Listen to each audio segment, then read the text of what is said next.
roll the dice, hope for high.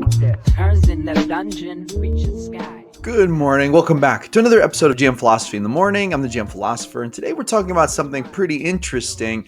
We're talking about a hand-drawn, 2-page dungeon crawl designed by John Haney called the Phylactery Factory. And the reason we're talking about this is because in my Discord channel, which you can find a link to down in the description if you'd like to join, we host these content creation contests. Basically, contests where members of the Discord design cool stuff, and then the whole Discord votes on it in a tournament style, and then the winner emerges victorious, winning a number of prizes from me, the GM Philosopher. And one of the prizes is that I react to their creation officially on YouTube, give them a shout out on YouTube and on the Discord, and basically showcase their awesome work, okay? I personally love homebrew creations, and I love looking at cool stuff people make. And I'm going to tell you what, the winner of our 2-page dungeon crawl content creation contest, which just wrapped up a couple days ago,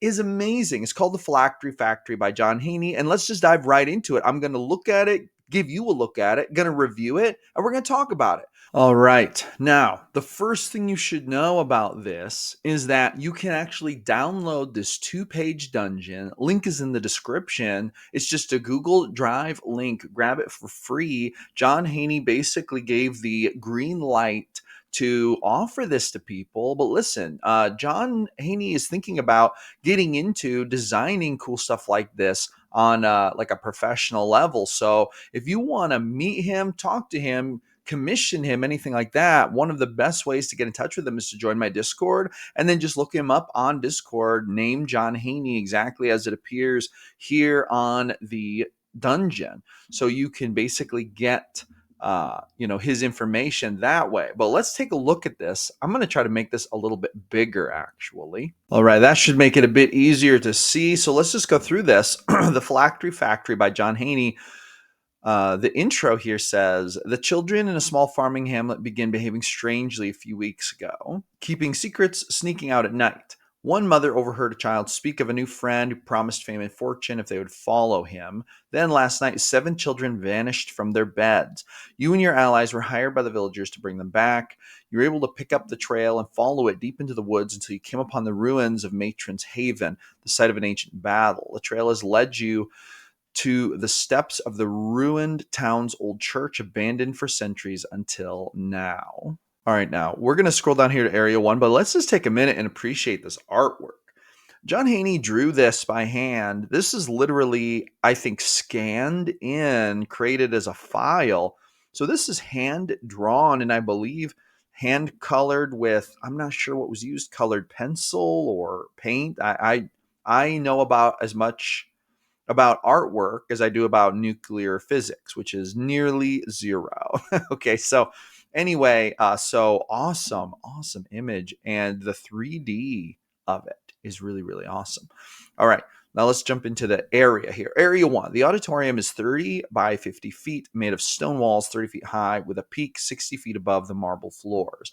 Stained glass windows surround most of the chapel. At the far end, a platform contains an altar. Any organic material is long since decomposed, but the interior is surprisingly clean. There is a doorway to the left, but no other exit besides the main door the party used to enter. A religion check, DC 10, reveals that this is a chapel of Yaniva, matron of the living, a life domain goddess. That seems to be this main room here, like with the blue tile. The auditorium contains Yautl, a pseudo dragon, and Blackburn's familiar. Okay, so Blackburn, I think, is the villain, which we find down here. It also contains 8 bonewalkers. Oh God. 2 on either side of the main entry. The doorway to the left, the altar, and the platform. All 9 creatures will immediately attack, defend the doorway, and fight to the death. All right, so it's on right from the beginning. On his first turn, Yodel, who is not an average pseudo-dragon, will shriek in Draconic in the direction of the doorway. If any characters speak Draconic, they will understand, "Hurry, Lord Blackburn, unwanted visitors." The players will hear a loud thud as if a stone door was just closed. At this point, start a secret countdown timer for 20 rounds. Remain in initiative order for the rest of the mission to facilitate this countdown. Okay, that's cool. Okay, so let's move on. By the way, do you struggle to come up with plot arcs on the fly? If so, I have the perfect tool for you. It is called My Ultimate Plot Randomizer. It is a free ebook. When you join my email list, you can download this for free. You'll get the link in your first email. It contains 4 D100 tables that will let you roll random plot arcs whenever you need them. Roll the hook, the conflict, and the conclusion, and even add wild and wacky stuff all right there. Download this, print it out, add it to your tool collection, and you will never go without another plot arc again. I give this away for free to help you create awesome plot arcs just like I do. I use this in almost every single session, and you are not going to want to miss out on this, so make sure you grab this. Area number 2, the study. It looks like the room with the bed up there. All right. The study is behind the doorway to the left. The room is 20 feet by 20 feet with a 15 feet stone walls and a peak 30 feet above the floor, which is paved in stone. So the descriptions of the rooms here are actually really well done, very clean and concise. Well done. This room was probably used as the priest's quarters centuries ago, unlike the rest of the ruins. But unlike the rest of the ruins, is clearly in current use. Shelves full of arcane and eldritch tomes line the far wall with a desk of parchments in front of them. Artwork lines the wall to the right, and a bed sits in the left corner. There are no inhabitants in this room. An investigation check DC 15, so kind of high, so it's kind of hard to find. On the shelf reveals that whoever has been here has been studying arcane opposites, transposing light spells into darkness spells, mending spells into rending spells, and healing spells into harming spells.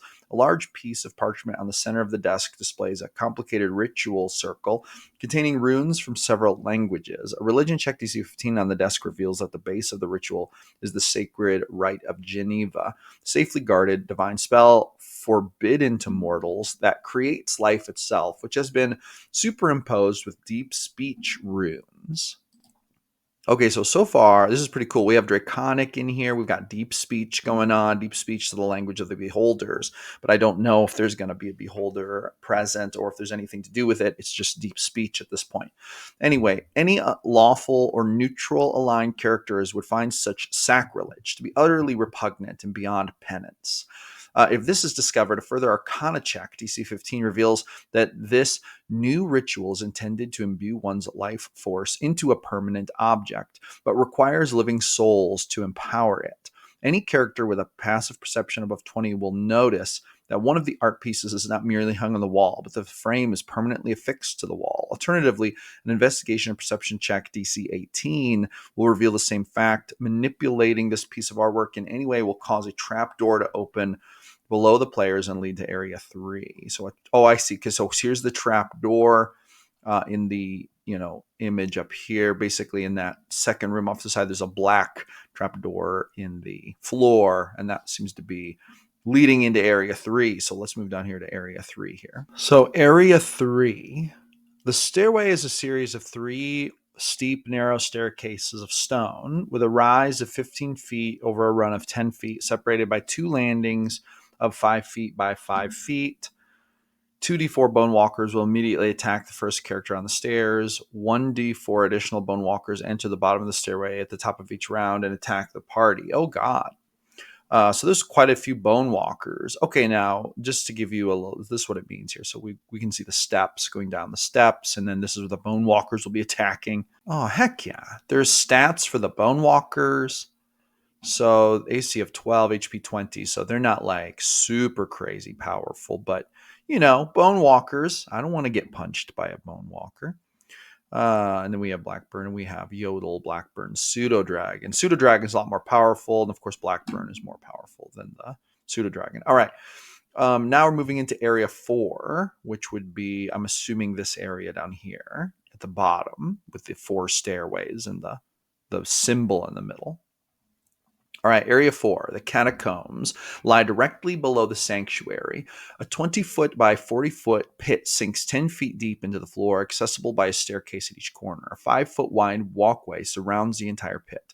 Burial slots containing ancient dead followers of Geneva line the walls of the walkway and pit. A ritual circle, an exact copy of the one on the desk above, is etched into the floor of the pit and filled in with blood. The other elements laid around accordingly. Blackburn stands at the center, holding a large gem and chanting the ritual. 7 children, apparently sedated or enthralled in some way, sit at various points around the perimeter of the circle. Okay, so another thing I have to point out here is that the writing on this is just really good. It's actually like just from a just from a technical writing perspective. I mean, my background is in writing and editing, and John Haney wrote this very clean, very well done. Anyway, all right, continuing. Um, 2d4 bonewalkers will arise from random graves around the catacombs and attack the players at the top of each round, positioning themselves to defend the ritual circle. 2d4 additional bonewalkers will join the fight at the top of each round. Blackburn will continue chanting and only cast shield or counterspell during this combat. He will engage in combat only if he or one of his children is removed from their positions. So it sounds like he's actually wanting to continue the ritual. That's like his number one goal, it sounds like. Removing one or more of the children will pause the secret 20-round countdown, but Blackburn and all bonewalkers will focus fire on that player until the child is replaced. Oh, God. If Blackburn is slain, all bonewalkers drop to 0 HP and the children become aware of their surroundings. If the countdown reaches 0, the children immediately drop to 0 HP and the gem begins to glow with necrotic energy. Blackburn is now a lich and cannot be killed until the gem, AC 20, HP 100, defends itself once per round with Hellish Rebuke. Okay, is destroyed. He will immediately use Misty Step repeatedly if necessary to attempt an escape. If the gem is destroyed, the children are stabilized but remain unconscious at 0 HP, and Blackburn and all bonewalkers immediately drop to 0 HP. The mission fails if the characters are all slain or the children are consumed by the ritual and Blackburn escapes as a lich. The mission succeeds if Blackburn is slain and the children are returned safely home. Reward success with XP and loot rewards appropriate for your campaign or the satisfaction of a win in the case of a one-shot. Here's a quote by John Haney. When villains rise, take others' lives to gain or keep a throne, the heroes give, so all might live, and sacrifice their own. Oh, John Haney, Game Master. That's pretty awesome. So let's take a look at these stat blocks real quick. The Pseudo Dragon uses his mobility to great effect to harass opponents in combat, basically bite and sting melee attacks, plus 11 to hit. Also has immunities to charm, exhaustion, fright, paralysis, and poison. Can make 2 bite attacks and 1 sting attack per turn. Has a poison save. Blitz, if he moves before and after an attack, no opportunity attacks. Okay. Magic resistance. Improved critical. Indomitable. Just judging from the strength of these enemies, I would actually say that this combat, this one shot sounds like it would be most appropriate to, I would say, a party of level 4 characters. Let me know what you think. Drop a comment. Let me know if you think I'm correct about that. Bonewalkers, plus 4 to hit. They have a short bow or a short sword. That's kind of cool, actually. Skeletal or mummified miner undead, raised with the single task of defending its master. Very nice. And then we have Blackburn, an old mage who has been terrorizing the region with bonewalkers, dead set on becoming a lich and returning to his former position of power and influence. He has a chill touch attack, plus 9, 3d8 necrotic, no healing for 1 round. On a kill, regains HP equal to killing blow. Spellcasting, casts shield, counterspell, or misty step 3 times per day. Okay. Very cool. So, what do I think about this? What's my official review of this dungeon? So, I think that this is pretty awesome. I think that what I would do with this dungeon is I would make it like a local dungeon. Like, if the group was passing through a village, I would probably set it up like this, like, the introduction sets it up, and I would propose it to the party and basically try to entice them to go on it. And I would make it like standalone sort of adventure for going through that village. Now, keep in mind that the content contest was a 2-page dungeon crawl. So, there might have been a lot more offered in information, but, there was a limit to 2 pages. So there's 2 pages of content here. I'm sure there's a lot more history and lore that could be shared, and I'm sure that would be shared if the players ran through it, which is pretty cool.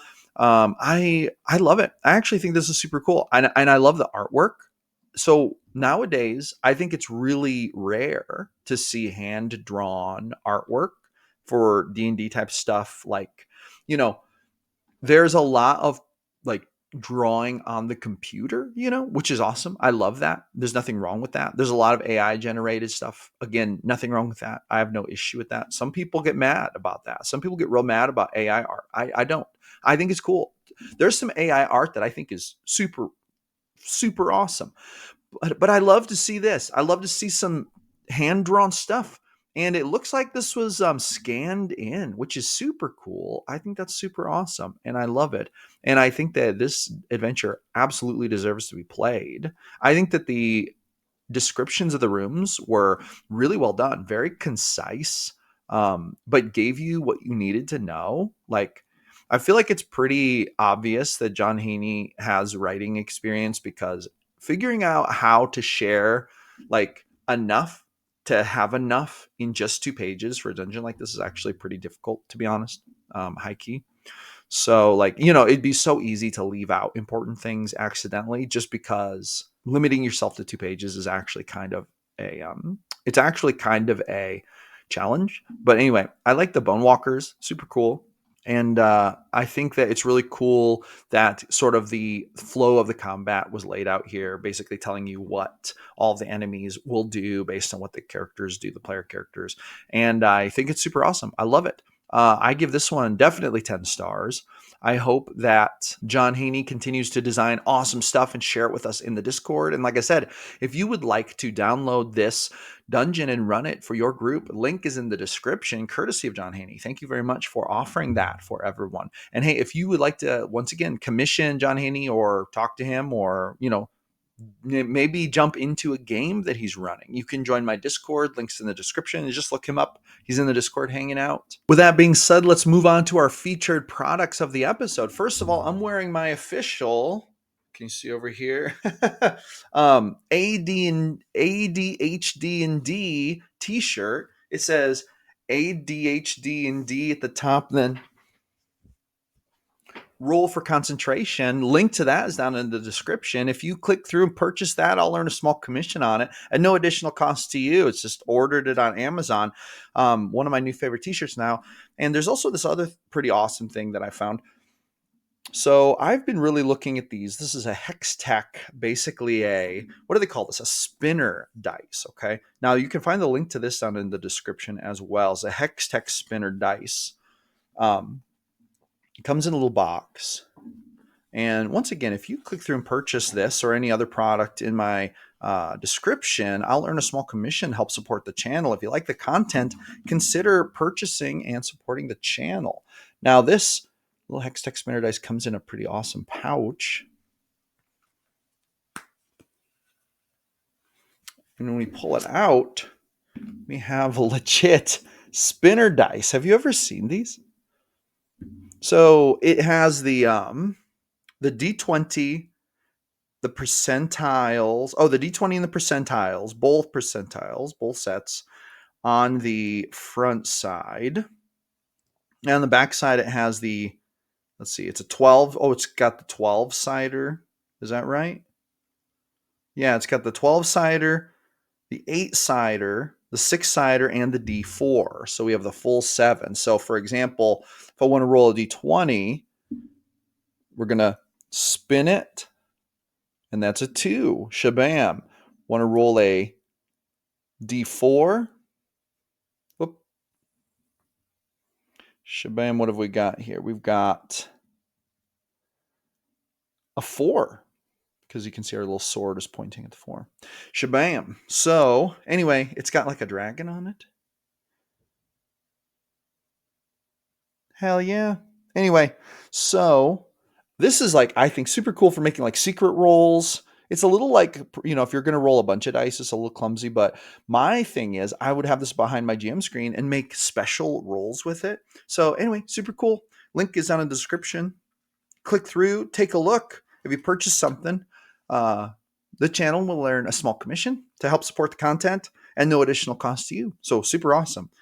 With that being said, hey, that's going to wrap up today's episode. Thank you so much for joining us for a walkthrough of the Phylactery Factory by John Haney. And if you'd be interested in joining content creation contests with us in the future, hey, join the Discord. We launch about 2 of these contests per month. So if you hang around long enough, you will see one open up and you can jump in and share your creative talents with us as well. And with that being said, this is going to be a wrap for today. Thank you so much for coming back for another episode of GM Philosophy in the Morning. I'm here every single day creating content about the best game in the world, D&D. So I will see you awesome people on the next one.